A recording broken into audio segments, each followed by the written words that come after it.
widening the lens to either side or around the object. So perhaps your wall or a security camera or a lamp or a plug, a frame. Is there something that you've not noticed before that you notice now by drawing attention to that object? By focusing your awareness on that particular object.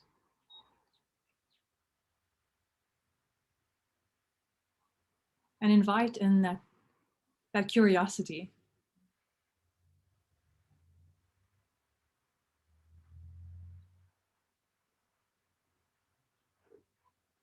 You can gently scan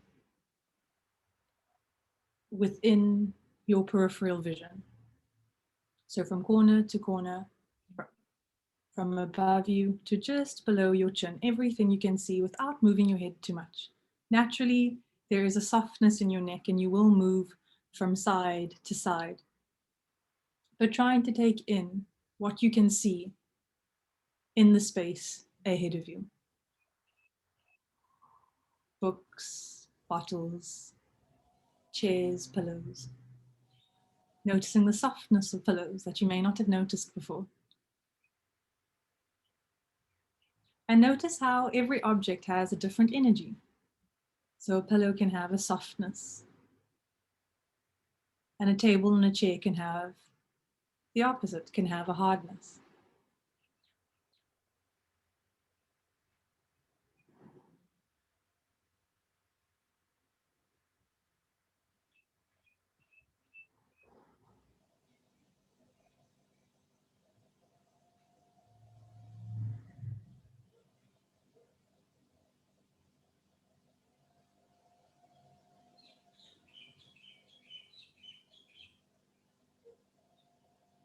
And as a part of today's introduction circle exercise, the question I have for the group is, having noticed what is around you, having noticed what is just within your space and within your room, the question is, if you were an object in your room, and for this you can turn left to right, you can open up your lens to your entire room. If you were an object in your room, what would you be and why? So I've invited a silliness into our introduction circle. I've invited a playfulness into our introduction circle. And the intention of the exercise is to open up our awareness and to play. So we can slowly put our cameras back on and we can move into our introduction circle for our session. So if there is any questions regarding this exercise, you can feel free to message me in the chat. Okay, so what I'm going to do is I'm going to split the group. I'm going to have, we're a class of 12.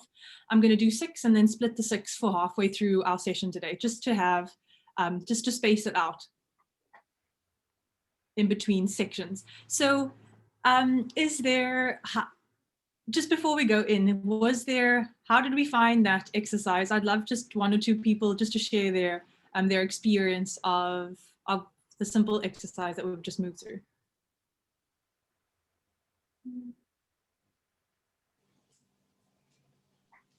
Yeah, Nicole? Ooh. I can't hear you. Can you hear me now? Yes, I can. Okay, sorry. I found it quite distracting because I have like clothes on a line, and then I was like, I think I need to move those books to be like more in line with other things. And I was like, there's a lot of things laying around. I was like, oh, I just need to clean. I just want to clean. Yeah. Interesting. Thank you for sharing that, because I think today might, and in line with that, I may share something about an experience leading up to this very session today. So you know how when you're preparing for a class and there's a lot of, let's say if mindfulness, if you saw a mood board of mindfulness, it would be, blues, clarity, focus. There'd be, there's a certain ideology. But truly, it is the art of mindfulness is being able to observe what's around you without any judgment. So that what you're seeing may not be perfect, but to detach what you're seeing from what you expect to be seeing or what you wish you were seeing. And this goes from an observation of a simple image, but also it can expand to a multi-dimensional experience um, of activities in your day. So for example, I have certain rituals leading up to sessions. So I like to have my own space. I like to clear my calendar for at least 2 to 3 hours before my session. I spend time by myself. I either go for a swim or a run. I listen to a song. None of this was possible today because of course life is life. And I almost was taking, I almost indulged the feeling of frustration. And then I thought, but this is exactly what I'm doing. It's almost, I'd say, fitting, dare I say fitting, because I was given an opportunity to use what I teach in the space leading up to it, because not everything is always going to go a certain way. The practice of mindfulness is navigating, moving through that with grace. So what you see around you. So thank you, Nicole, for sharing that, because I was wondering, I was like, I wonder if I will share that today, but that was a good point. So what you see and what you experience might not always match your expectation, but mindfulness provides you with a set of tools to navigate what you're seeing or what you're experiencing in the most simplest form. And we'll unpack that as we go on, using analogies, anecdotes, philosophies as the session goes on. So our opening task, to share, if you were an object in your room, what would you be and why? So that could be lamps, maps, pictures. Yeah, so the two-part intention of this exercise is to bring awareness into your space that you're always in, and to play, to take out the seriousness that sometimes can come with yoga, mindfulness, and material of the kind. Yeah, I guess I'll go first because I know I normally leave myself for last, but maybe this is not the easiest task. I'm gonna go with, so from where I'm sitting, I can see my jungle oats. I'm gonna go with jungle oats because it is my emotional attachment to jungle oats is nostalgia. My mom used to make it growing up, and it's my, if ever I'm feeling for like a home comfort sort of breakfast meal, I go for jungle oats, and I'm choosing to, and she used to make it with like milk and water, but more like water because it was more like financially accessible, and then a little bit of butter. And yeah, I don't know if people put butter in jungle oats, but that's definitely what our family does. So why I've chosen it and why I think I would be jungle oats if I were an object in my room is because it's nostalgic, and I'm a very nostalgic person. So there, I've gone now. So if anyone would like to raise their hand, I'd like 6 people to raise their hand for the first part of the session before we move on. So who would like to try? Okay, I'm gonna have to ask people now. Yeah, okay, Belinda. So I'm just gonna read it from my screen. So I'm gonna ask Annalise, Alice, Nicole, and Belinda. And Ari. I think that should be 6, but we'll see how it goes. Okay, so Belinda, if you can start, please. So I'm in my bedroom, and I have a tree that all my earrings, like my hanging earrings, are on. And for some reason, I was looking at those earrings, and I was like, there's something about it that is free in a sense, and that like you choose to wear an earring for a specific occasion, and that occasion holds a certain idea or ideal and energy, and just those earrings all have taken me to different occasions. I've experienced different things with each one of them. Yeah, and it's just it's kind of like that freedom to experience and to share in an experience and to enjoy that experience. So yeah, I don't know if that makes Yeah, thanks, Belinda. I've realized even just in practicing it, this exercise, because normally my opening introduction is, if you were a fruit, if you were a fruit, what fruit would you be? And there is already a certain energy about fruits, but I realize in just saying that about jungle oats that it's a lot more complex and expansive, because we all have our emotional and anecdotes that connect to certain objects, especially in our home space. So take this task and use and move through it as you feel, so intuitively, shall I say. So thanks, Belinda, for starting that off. Then I'm going to go Michaela. I think you raised your hand first. Yes, thank you. Mine doesn't have a big explanation or as beautiful as Belinda, but I would be my sliding door, so that half of me was outside all day. Can you repeat? Can you say that again? Sorry, because it's what all day? One side of me will be outside all day. Okay, sweet. Thanks, Michaela. Yeah. And then Alice. I think my whole day leading up to this has also been absolutely insane. And even just like starting the session, I had like my two kids. We had just finished dealing with two tantrums at the same time and like fighting. So for me, I'm at the window is this kind of this tree. It's got these really big some branches leaning over from the neighbor's side, and it's quite windy right now. So it's just like so that's kind of me right now. That's where I am. Thank you. Yeah, thank you. I really like how where this is going, and just to bring it, yeah, again, the intention of it there are intentions of this exercise, but it turns out to show us so much more than that. It like allows us to see our students' worlds. It invites us into that world, which is a concept we will be diving into in just a little bit. So if there's anyone else who would like to go, I know I've said 6 and 6, but I'm gonna do 4, 4 and 4, just to give it a nice space. Do you know what I mean? Just that we can dive into the material already. So Nicole.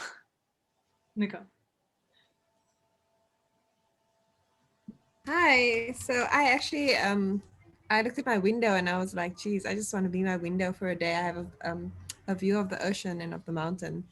That must be quite nice, but also like probably see all the things that I catch on in my room, like dancing to music randomly when no one's watching and like doing silly things and dropping things. And I don't know. Anyway, it must be quite a feat to just be there and be able to see both ways. Yeah. Thank you, Flip. Thank you. Honestly, this group is incredible. Thank you for taking on these tasks and questions and discussions and things I throw at you, and just taking them on so like wholeheartedly. I really appreciate that, because it really feeds and fuels the session. Okay, so what is mindfulness? In the simplest definition, mindfulness is an awareness of the present moment without judgment. So there are two components there. It's awareness and without judgment. In essence and by definition, this is what mindfulness is. You'll find different variations of what I've just said. You'll find different fleshed out versions of it, but in essence, it is an awareness. And steering clear of our attachment to an expected outcome or an expected visual of what we have for experiences. So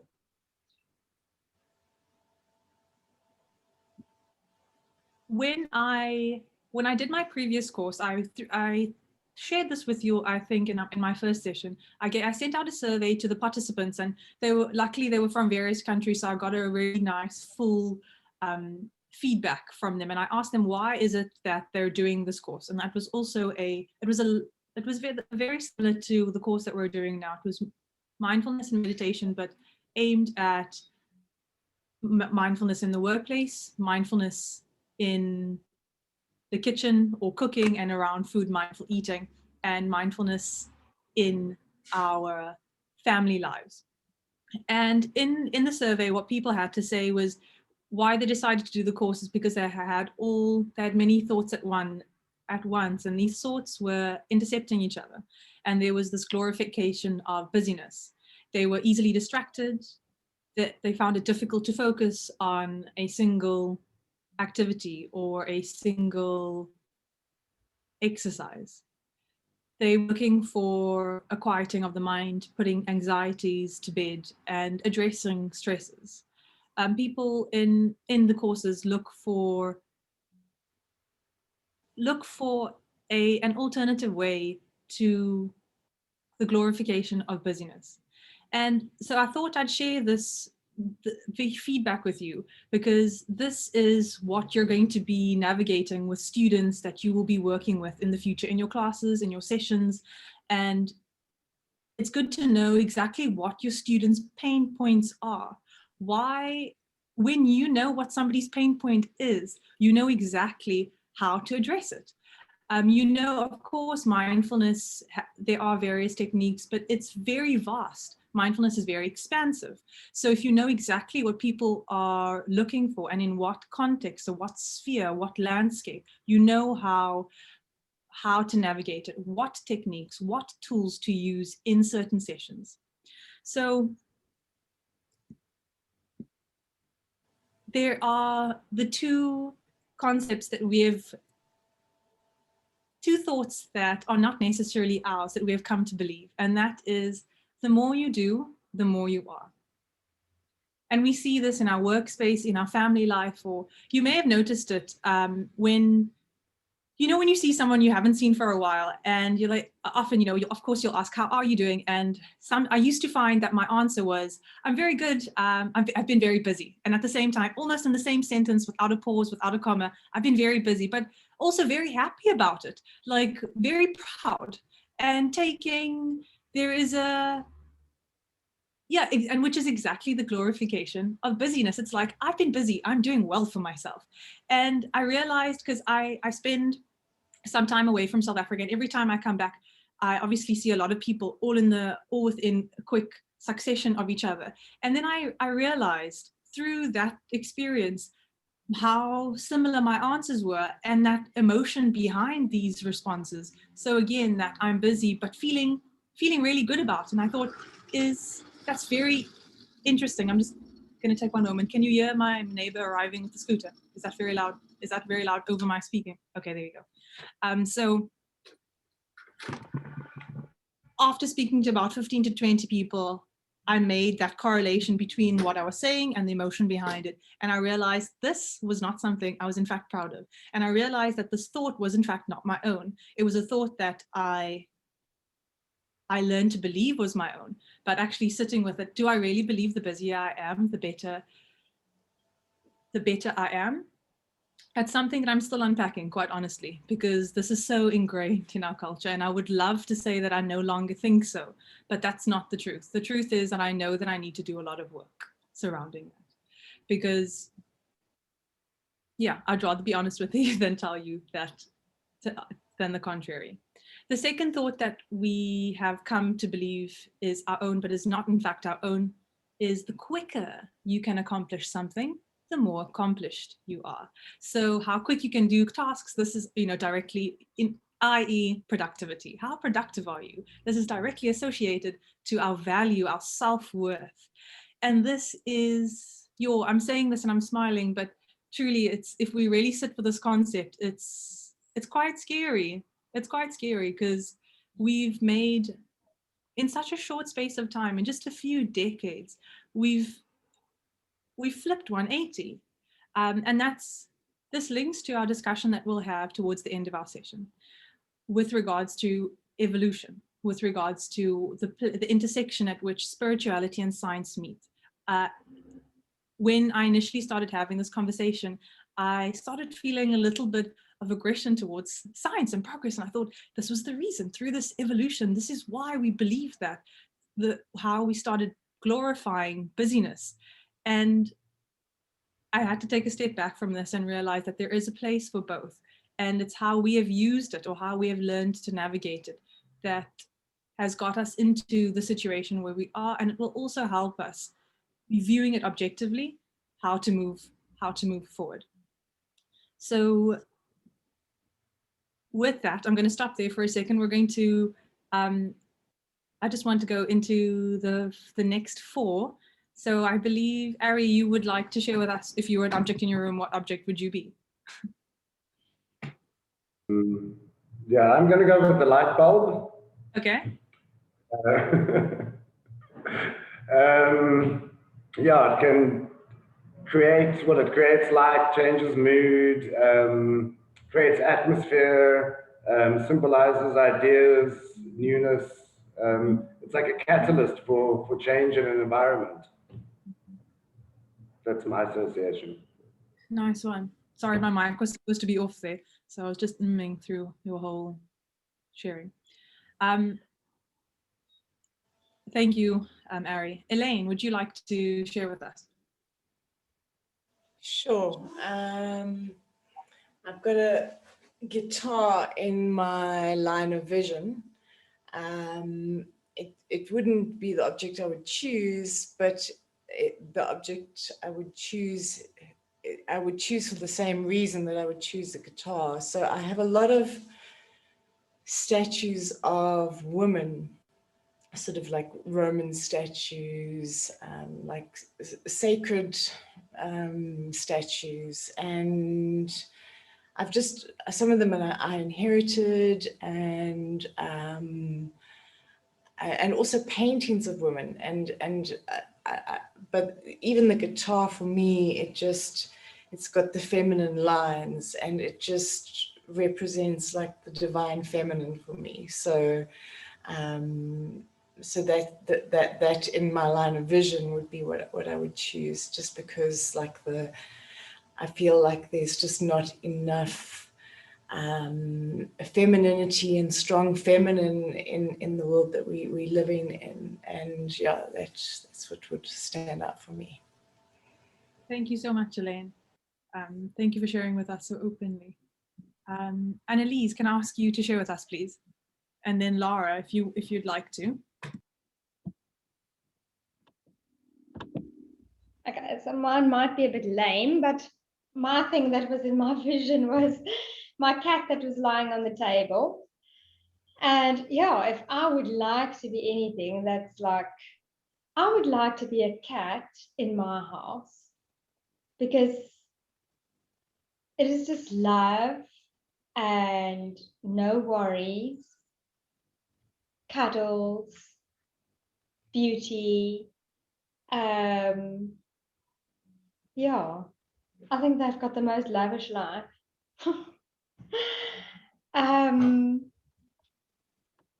Yes, and that is all.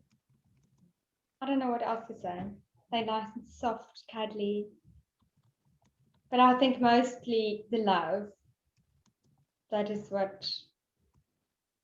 Yeah. Thanks, Annalise. That's perfect. Can I ask you to do something? Be so mindful, okay, when you're saying things like when you're referring to your own thoughts. And this is actually not a note to you, but a note to all of us, because I'm guilty of it as well. But it's something nice to check in with ourselves.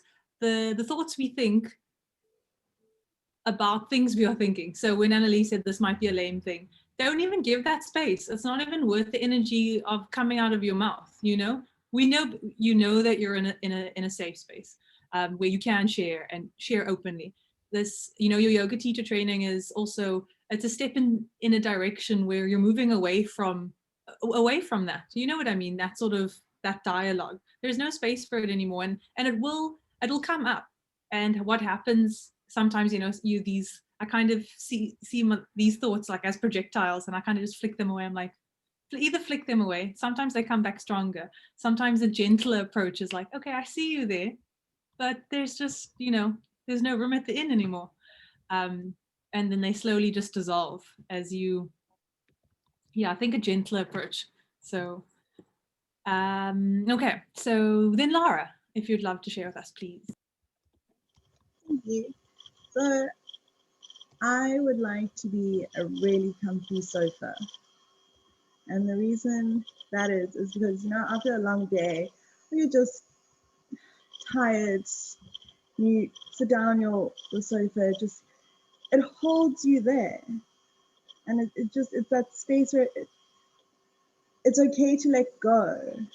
And then at the same time, when you have family or friends around, it's where you sit and you socialize, and it's a comfortable place. It's the place that you go to just to sit and be either by yourself or be with someone else, others. A comfy sofa. Thanks, Laura. Thank you. That's like a fitting object to choose going into autumn. Okay, so that's our 4, and we'll say, I'm just going to go through some philosophy, a few concepts, and then we'll finish off just to break it up nicely, to give our brains some variation and engagement in between listening. So Elaine's typed something into the text box about so I'll read it out. When you say you are busy, for example, you create that reality. Words are spells. That's why we spell then, and we constantly sentence ourselves. I changed complaining about being busy as I realized it was affecting my stress levels, and just the use of my words changed my day instantly. Yeah, our words are very powerful. Our thoughts are very powerful.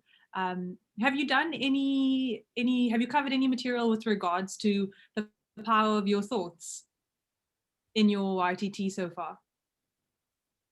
No, maybe not so much. Okay, that could be something we could touch on tomorrow. We can decide on the content of our session tomorrow based on how today's session goes. I have a few options for us. Elaine, thank you for sharing that with us.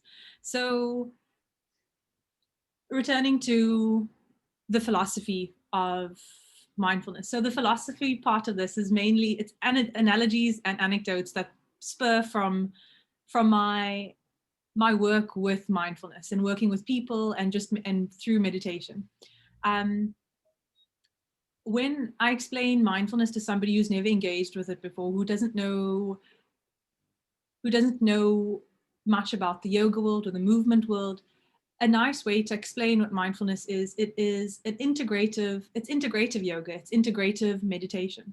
So you don't need, with meditation, you may need quiet time or quiet space.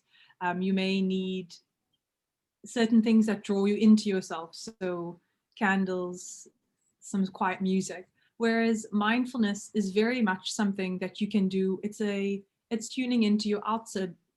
It's an outward practice as opposed to an inward practice. You can do it where you are now. You can do it in your car. You can practice it at school. You can practice it in the workplace. You can practice it whilst you're eating. So I use the word integrative because it helps people understand that it can be done anywhere, in any context, in any situation. With the word integration, I feel like it's a more realistic approach, because when you say to people in, let's say if you're doing mindfulness in the workplace, because this is a corporate wellness, corporate well-being sessions are such an expansive field, and something that if anyone's interested in should definitely look into it if you are wanting to practice. And corporates look for mindful coaches or mindful teachers. And I find that sometimes what I have to offer or who I am is so far from anything that a CEO or a CFO knows. And it's important that we make ourselves relatable. It's important that we make this material relatable. And so when you say you need to slow down, this might be an easy concept for us. It might be something that we can navigate or do. But for somebody who is busy and has a PA and has a family, slowing down it's almost patronizing. It's not really possible. I know for me, these words feel foreign coming out of my mouth because I try to teach the opposite. But we have to be realistic in our teaching. We have to look at who our students are and meet them where they are. So slowing down isn't always an option. Carving out a 90-minute session isn't always possible, a 60-minute session. Sometimes I say to people, even if you have 20 minutes, I say even, but 20 minutes is a lot for somebody who has a lot on their plate already. Some people don't have 20 minutes. So that's where the importance of the word integrative comes in. So what are you already doing where you can change how you're using that time? So if you're in a meeting, for example, you are speaking to someone and your mind might be on your phone, your phone might be ringing, or you might be getting messages, emails coming through, your PA is coming to say to you something, or you're tuning out. A meeting space is a perfect example to teach an integrative mindful practice. Be present there in that meeting. Listen to what that person is saying. Use that opportunity to tame your monkey mind. That is one example. If an example of boiling the kettle, using those 60 seconds to stay still just whilst the kettle is boiling, just while the kettle is boiling. Or another example is you just for 5 seconds, just taking one breath for 5 seconds and matching that to something that happens. So when I learned this one, it was attaching one breath to a doorbell, but I changed it to taking one breath every time your phone goes off. So that's quite a nice match between just drawing attention to yourself for just 5 seconds. So integrative techniques. I'm just touching on different ones now, and we will expand on them in the coming sessions between today and tomorrow.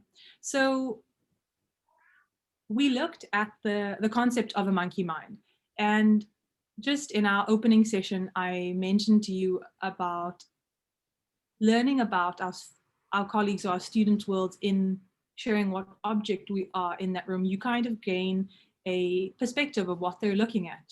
They're inviting you into their world through sharing their visuals that they're seeing. When I like to think of every activity, every action, every conversation as a world. So for example, when me being in the session now is a world. The waves that I can hear in the back, that's a different world. Or my outside of my house is a different world. My phone is a separate world. So let's take those 3 examples. At any given point in time, we are committing to more than one world. If I'm in the session, I am lending part of myself to my phone. Because when that phone goes off, you can believe that my vision will go there. That is me not fully committing to this world. When I hear something outside of this room, me pulling my attention being pulled in that way is half committing to this world and half committing to that world. So us not committing to this present world is what leads to a monkey mind.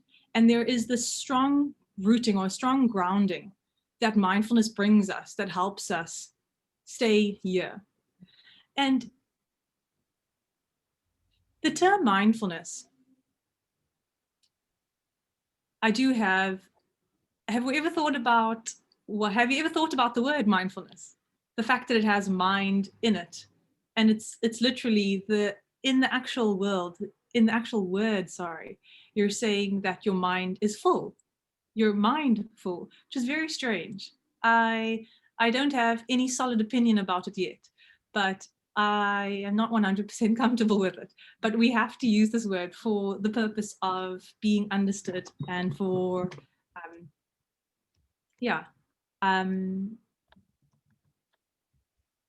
so in navigating, dealing with a monkey mind, we use these tools of breath work and grounding techniques to root us into where we are at any given time.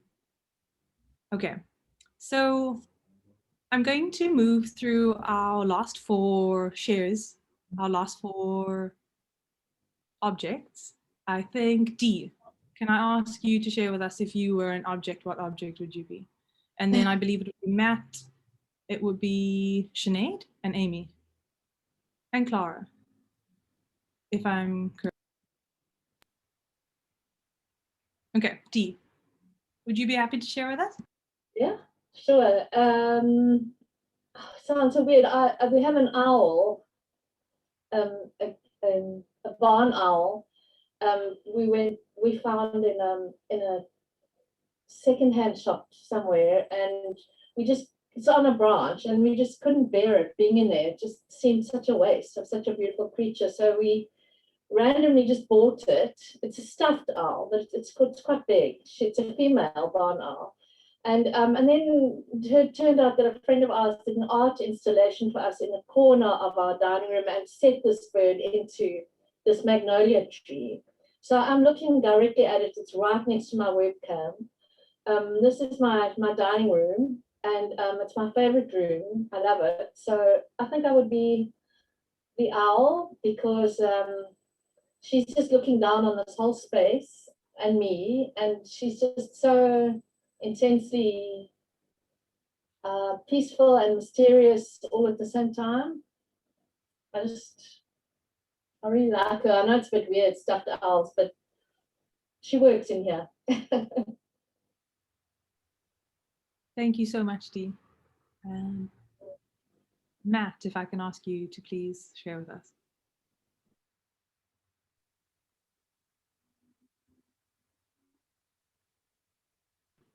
I can't hear you. Okay, Matt is not happy. Okay. So I'll go. Let's say, Amy, could you share with us, please? We'll come back to you, Matt. Is that all right? Just give me a thumbs up. Okay, cool. Is it more of like where I get my mindfulness and my moment of like calm? Is that where the question is? So the question was, if you were, and were you here for the opening exercise? No, because my connection didn't want to connect. That's. So the exercise was, if you were an object in your room that you're currently in, what object would you be and why? So Dee said she had the owl that she has in the room. Ari said he was the light bulb above him, and I said I was jungle oats. Just a few examples. Yeah, well, my favorite object, and because also from moving back to res and moving around, the one thing that I always carry with me and what I absolutely adore is my bonsai. Like, it's my baby, and just looking at it, such a small thing, but it just like so amazing. And like, I don't know, I just get so excited when the leaves start sprouting again, because it died for a little bit when I left it at home, and then now it's like growing again. And I don't know, if I had to be anything, it would have been my bonsai. Thanks, Amy. Sinead.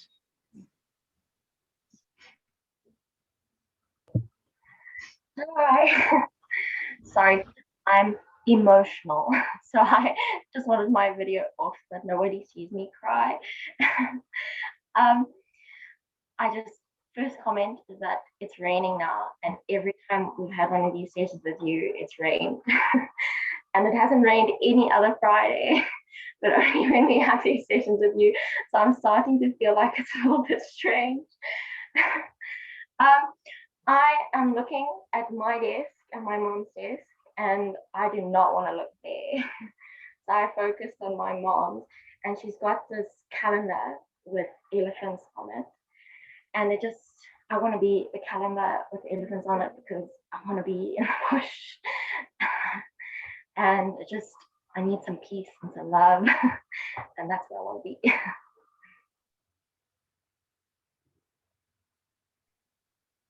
Thanks, Sinead.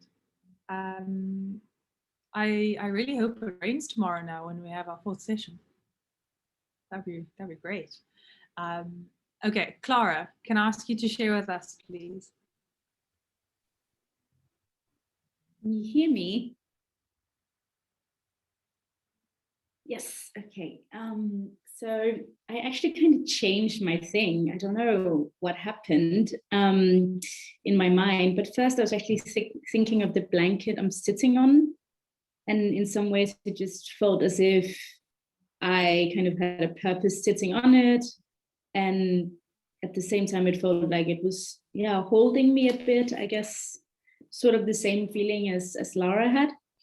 But then I kind of looked forward and I saw some of my scents and the feeling I just get when I light the Palo Santo. I thought, that's what I want to be.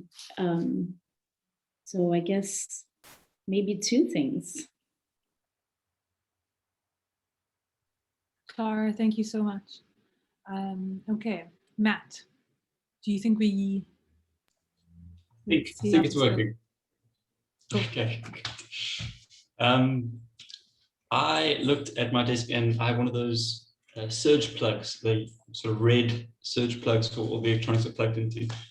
And it wasn't so much the plug, but what it represents in terms of connectivity and just being able to, I imagined that if I was electricity within there, being able to travel all over the world in a sort of drop of a hat, like a freedom that I've always enjoyed is kind of a big appeal for me is freedom, being able to travel or do things or express yourself freely. So I like the idea of the plug. That's what Matt, thank you so much. Guys, I think, was that everyone? Has anyone not shared with us? Okay, thank you so much for taking that task so hands-on and just like coming into it. I really appreciate it. Okay, so I want to share something with you. I saw this thing about Zoom just when Matt asked me if I could hear my mic was already up, and I went like, you know, double thumbs up. So because of Zoom, I've now become a thumbs up person, but in real life, but because of Zoom, and I'm not happy with what's going on. But I saw this thing about how, because you know how everything's moved on to an online sphere, how when you're trying to when your mic is off, but you're trying to show, when you're trying to communicate, all our actions are quite theatrical. So we're basically all just getting like masters in theater, just doing Zoom calls. Okay. So in returning to our concept of worlds, mindfulness is the commitment to one world at a time. So we can truly observe, truly experience, and truly participate in the magic of that moment. When we tune into what is happening currently, and even as simple as the lines, colors, textures of a particular object, we notice things that we've not noticed before. We can notice certain beauty. We can notice and I've come to call it magic, because you truly, it's as if your mind expands, you know, when you're even when you're active listening, this is the most powerful thing, and it helps you, not only you, but also your relationships. When you're truly listening to what a partner, a mom, a dad, a cousin, a sister is saying, oh, a colleague, that entire relationship revolutionizes. People truly obviously then feel heard, and by extension, you feel like an active part in that relationship. I find monkey mind being something that I constantly have to keep at bay. I am a very high energy person. I like to do a lot of things and I do like to do a lot of things at one time, and I have to keep that at bay. And how I do that is I invite a softness into my experience. There is, and my word is sacred. And when I say this word, or when I bring this word to mind, there's an immediate grounding, and all of the rails, all of the extra trimmings that I like to put on everything just falls away. And there's a simplicity of a moment, a simplicity of an experience, a simplicity of a single activity, the simplicity and the beauty of a conversation. When you make something sacred, you're tuning into that experience, you're tuning into that activity. And you are practicing mindfulness. When you make your experience of eating sacred, you're eating mindfully. When you think about where food comes, just the simple act, there are different parts of cooking that you can invite mindfulness into your cooking. But just if we shine a lens on the act of eating or the art of eating and how we can invite mindfulness there, is just when we sit down and before we eat, just pausing before we just sit, it's almost as if there's this fluid motion from standing to seated to food in mouth.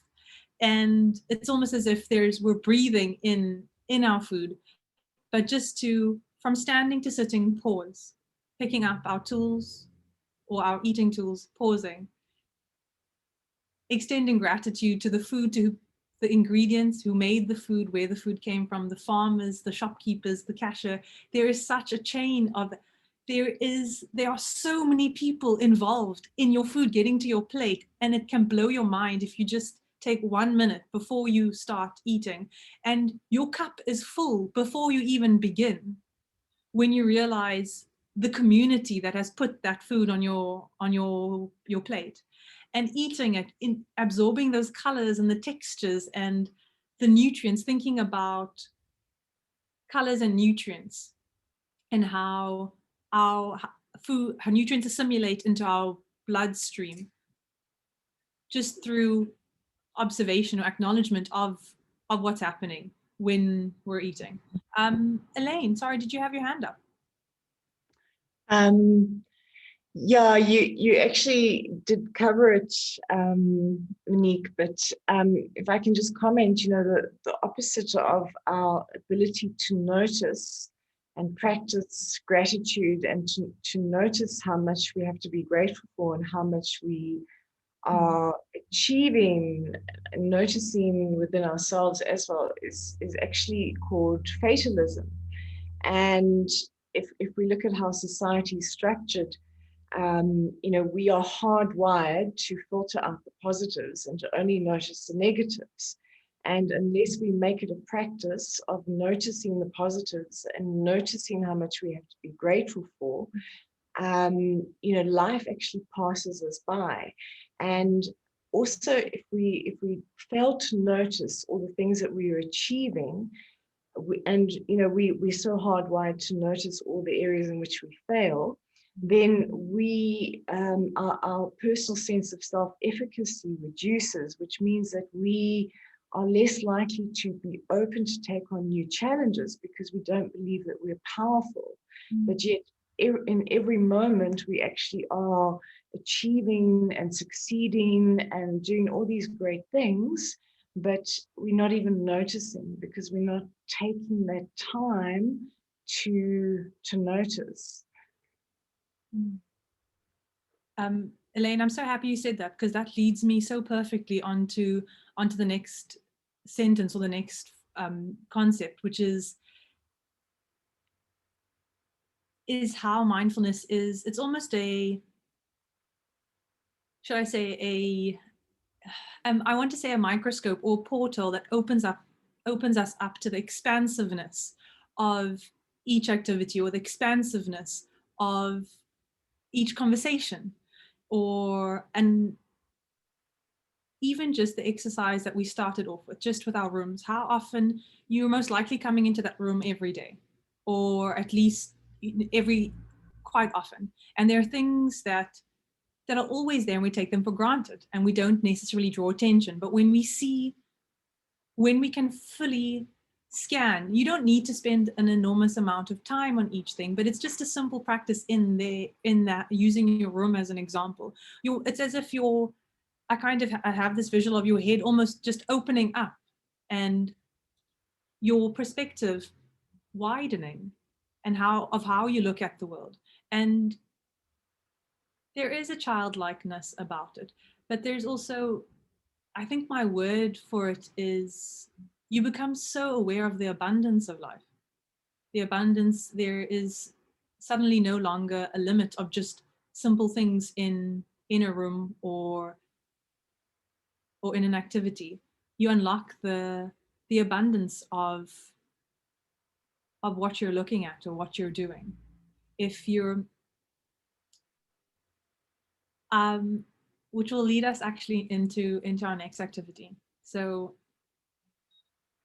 or to our next practice, and that is just checking in. You can, as long as you're comfortable, you don't need to sit in any sort of way. I just like you to be as comfortable as possible. And the focus of this exercise is our hands.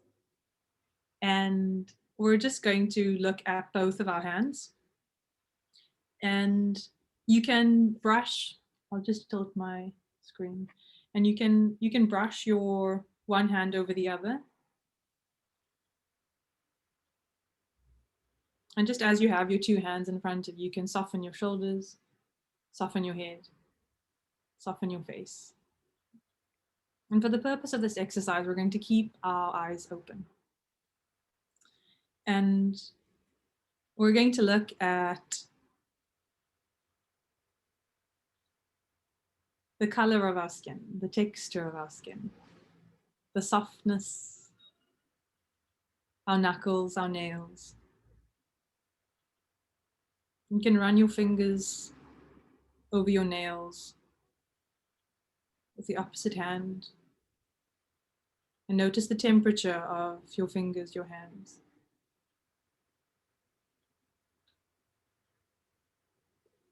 Noticing the shade of your nails, how different your nails are from your knuckles. You can turn your hands over and notice the difference in the skin in your palms in comparison with the skin at the back of your hands. Gentle breaths in through your nose and out through your nose. Inviting a softness into this practice, a gentleness, an appreciation, a gratitude for these hands that have held people you love, these hands that have made, these hands that have created, these hands that have typed, written, baked.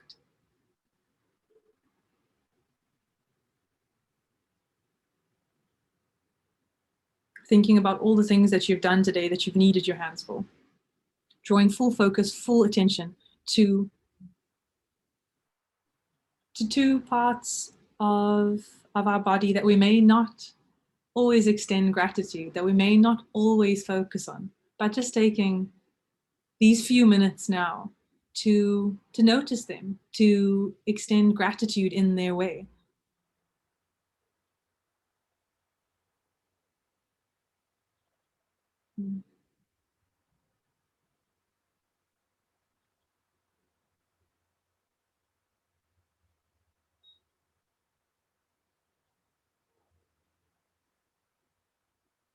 You can move your fingers, move your knuckles. And just acknowledging the chain of thought from your brain to the point where your fingers actually move. When I say you can move your knuckles, you can close your fists. How quickly your brain sends that message to your hands and how quickly your hands respond. Drawing attention and just highlighting the magnificence of the speed or the function, the capacity of your brain and your hands to communicate.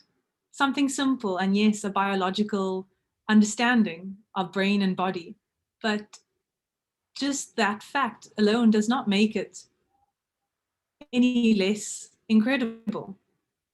This known fact of how brains and bodies connect, communicate, and work doesn't make it any less of a miracle.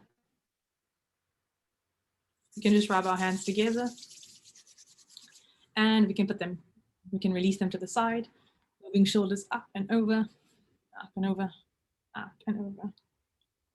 You can just tilt your neck. We're going to just move into a couple of neck exercises. Inhale. Exhale. Inhale up. Exhale, release to the opposite side. feeling that extension on the side of your neck. We've been looking around, looking at our computers, looking down, just allowing our neck some relief. Inhale. And exhale. Return up to a neutral neck. So I would like us to bring our pens and papers at hand, to hand, and I'd like us to move into a writing exercise. And it's a short writing exercise. The prompt is writing down what brings us softness. What do we think of when we need gentle in our lives, when we need sacred in our lives, where we need softness? Activities, tasks, family, colors.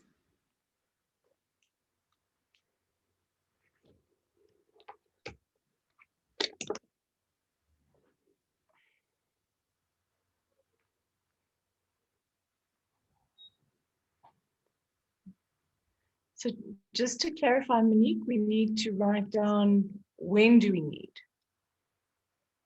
It can be when, Elaine, it can, but mostly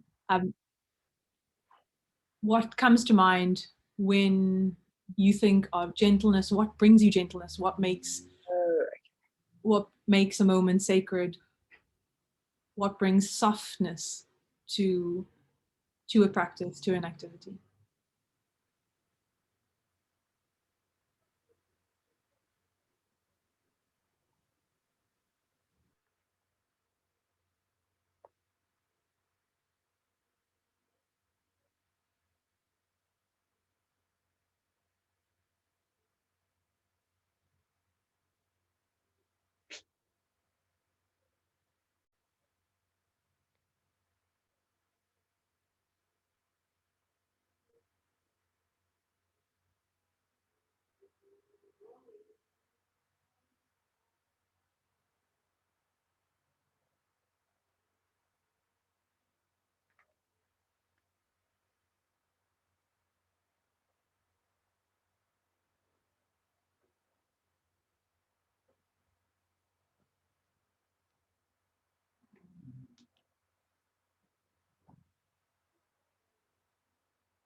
I'll give you a couple more minutes.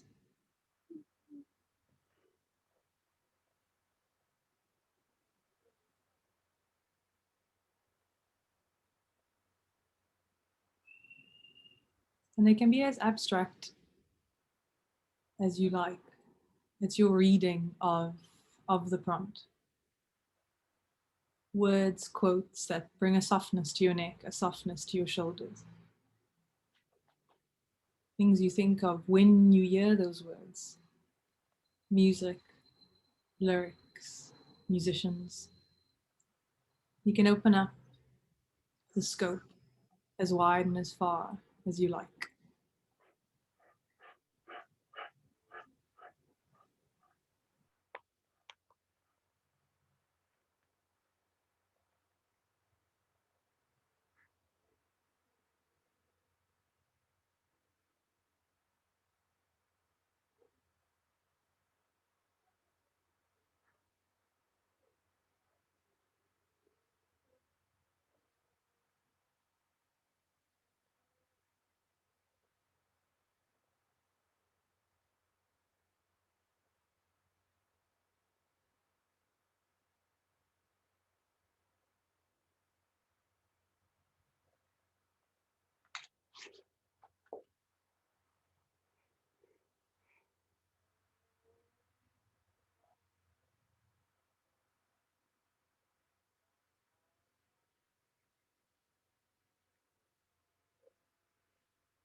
Leave you with 1 more minute.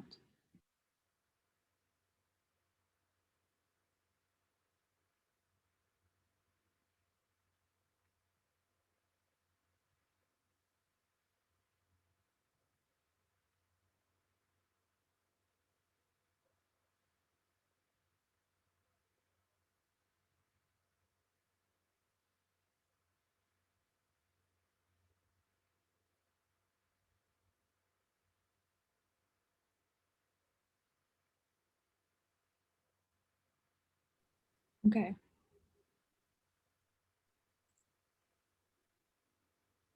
So it was more of a personal exercise.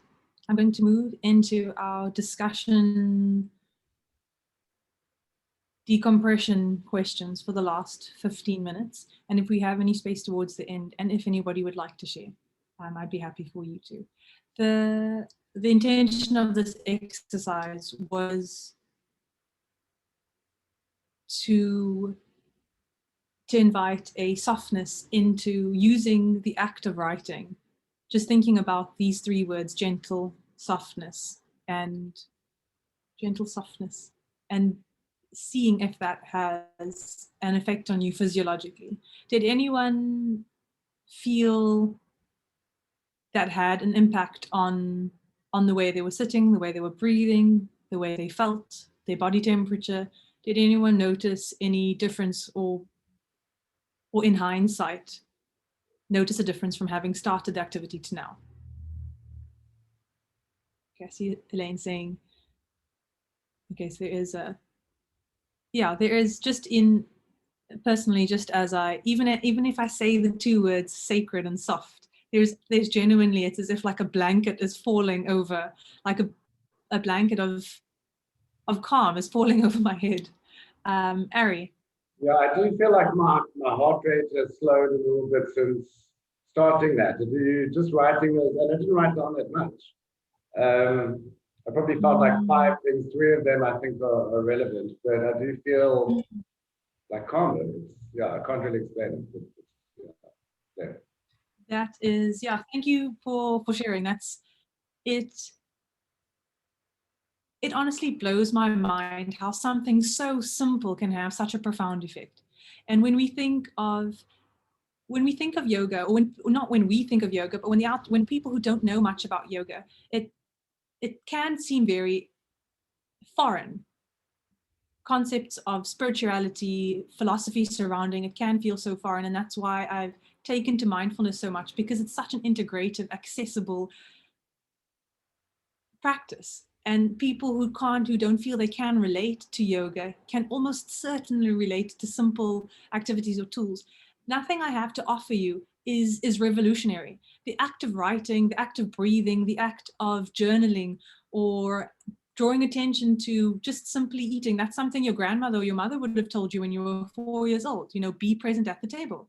These are all concepts that we already know, but as adults, we sometimes forget because we're too busy. And so my job, or my intention in these sessions, is not to offer you revolutionary advice or concepts, but rather to bring to mind what you already know, and for you then to choose what works for you and what you want to then focus on. Mainly, I've chosen to focus on mindfulness in my teaching and in my profession because it is the most accessible, it is the most relatable, especially to a South African audience, because yoga can feel so foreign to the everyman. When I say the everyman, I mean I'm directly referring to my family, my sisters, my uncles, my dad, and that's part of our discussion questions. So our 2 questions for the remaining 10 minutes is, I'm going to leave this to a show of hands, what one you'd like to start off. So the first one is, it is the argument that we left off from last week. So spirituality and science, what is the role of each of them? Are they mutually exclusive? At what point do they intersect? Is there any value of them intersecting? Is there even a reason to create a platform to open up this conversation? What do we think of when I say these words? Is it thoughts that you've already thought before? first subject. Second discussion topic is the accessibility, the relatability of yoga / mindfulness / movement in a modern space. And then we can draw direct focus to South Africa as well. So these are the two discussion points that we have. So let's call the science spirituality number 1, and so anybody, and then the latter 2. If we can just have a show of fingers, or a show of hands actually, who's for number 1? Who's for number 1? Can we just have a show of hands? So that is okay. I'd say that's probably, and I'm gonna go with the yes, because I can't see 4 of the images. So let's start with science and spirituality then. Would anybody like to take the lead on this discussion, or start this discussion on science versus spirituality? Okay, Elaine. Well, just what I found very interesting is how science and spirituality are now starting to say the same thing. So, like the ancient Vedic scriptures, for example, there's actually one scripture where they actually say that there's no difference between the past and the future. And you can actually Google this, that physicists have now decided that they cannot tell the difference between the past and the future, and they can't understand why human beings can remember the past, but we can't remember the future. So this is really getting physicists in knots. So in essence, the core of spiritual philosophy is that the only thing that is real is the present. And this is where it gets really interesting, because now science is now starting to say, hang on, what these ancient mystics have been saying all along is spot on. And then with pain science, pain being a perception, the power of the mind, this is also, spirituality in motion. And I think it's just really exciting, because now we're getting to the point where, it is really making reality not look as solid as it really appears. But at the same time, it doesn't mean that science isn't valid. It's just that the two are actually now starting to meet, and we're starting to be able to find explanations that make sense with our understanding.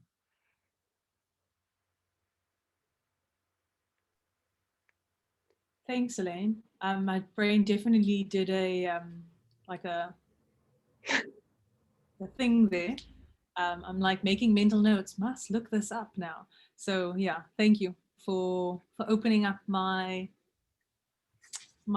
perspective. You always think that, every time you feel like you open your perspective, or you expand mentally, or you expand in a certain concept or in a way, or you grow, it always feels like that is the growth, that's the extent, until you learn that in fact you can continue expanding, you can continue to open your mind. It is infinite. So okay, Ari, what do you have for us? I almost felt like taking my hand down when Elaine started talking about the future connections, and I'm quite esoteric, but I think that the two are linked, science and spirituality. With the practices that we're doing now, sure, there are scientific studies being done, but the practices themselves are based on a science, a much more ancient science, whereas there's been a group of people who have practiced, come up with a set of results or data, and that have led to the creation of their practices. Whether it's one person or individuals collaborating, it's almost like if there are people collaborating, that's almost like their peer review process, and then they go, oh, this kind of breathing technique works, let's spread it, and then more people start doing it. So I think that the two are linked. Modern day science is now looking back at it, and creating a new set of data points that will create a different type of spirituality that will follow in the future, if that makes sense. Ari, thank you. And I'm going to actually ask both you and Elaine and people who contribute to this conversation, just to put it in to put what you've just said into words, just so that we have it somewhere, and for the group and myself to have in writing, please. Clara. I think it's kind of I guess in some way like a less kind of interesting answer. But in my view, I really just view the two as two different knowledge systems, and in some ways just able to uncover different types of knowledge.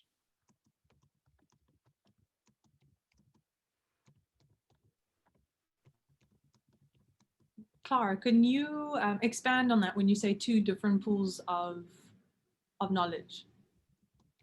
So I think I would say that one knowledge system, the spiritual one, may not necessarily connect very deeply with words or kind of text-based knowledge. It might, but it might also have a kind of a component that's visual, that's bodily, that's sensory. Whereas I think science as a knowledge system is very much dependent on numbers and letters and specific ways of expressing a certain thing. And so I think my comparison would just be applying a medical lens to something would bring out certain aspects of it, and bringing in a legal analysis of something would give you a completely different answer, or maybe a different part of that same answer. So I think it's both coexisting, but also just two ways of addressing the same thing, I guess.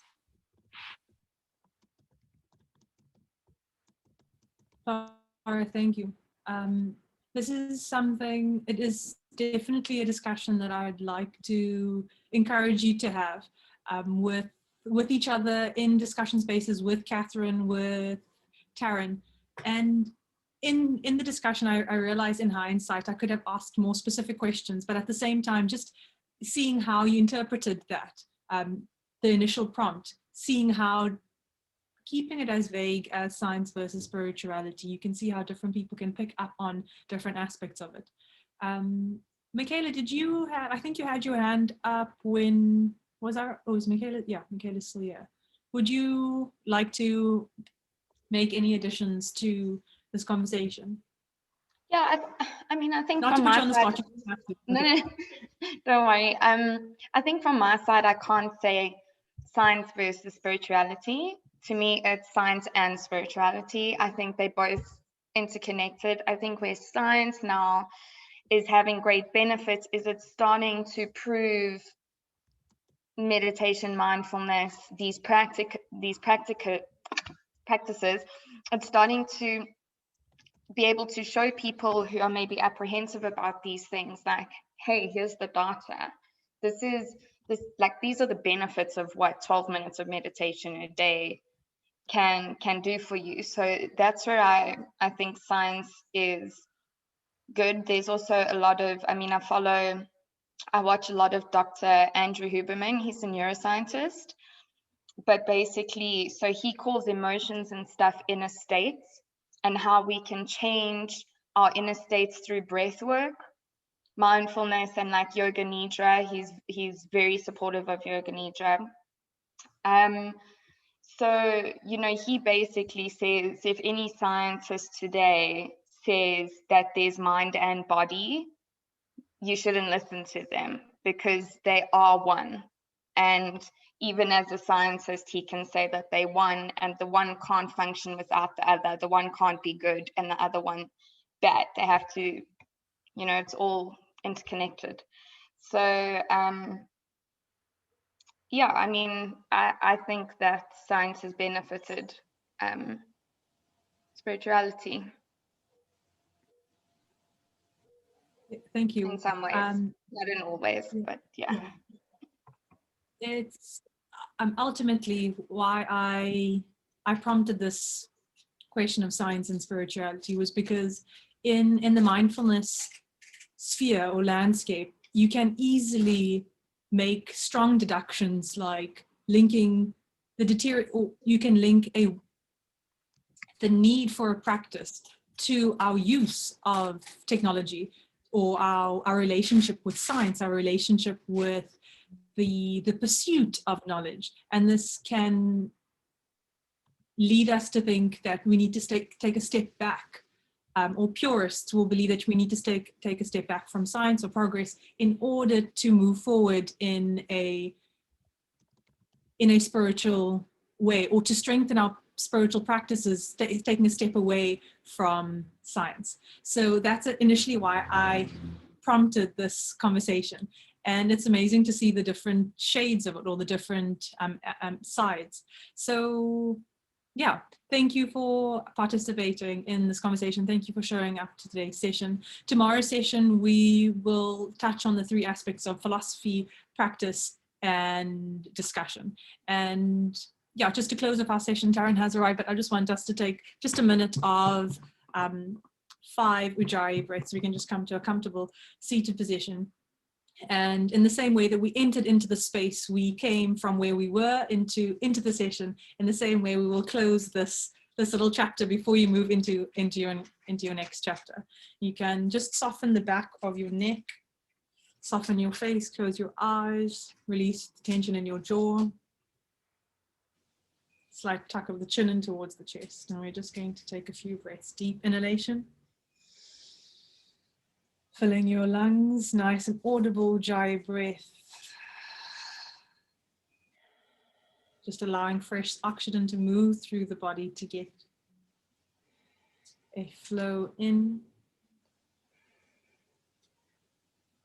Exhale. Deep audible breaths. Inhaling, filling your lungs.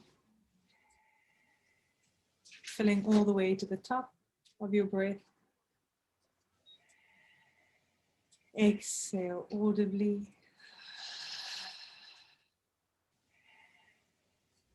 One last breath, deep inhalation, filling the capacity of your chest, your breath filling into your shoulders, into your neck, into the back of your head.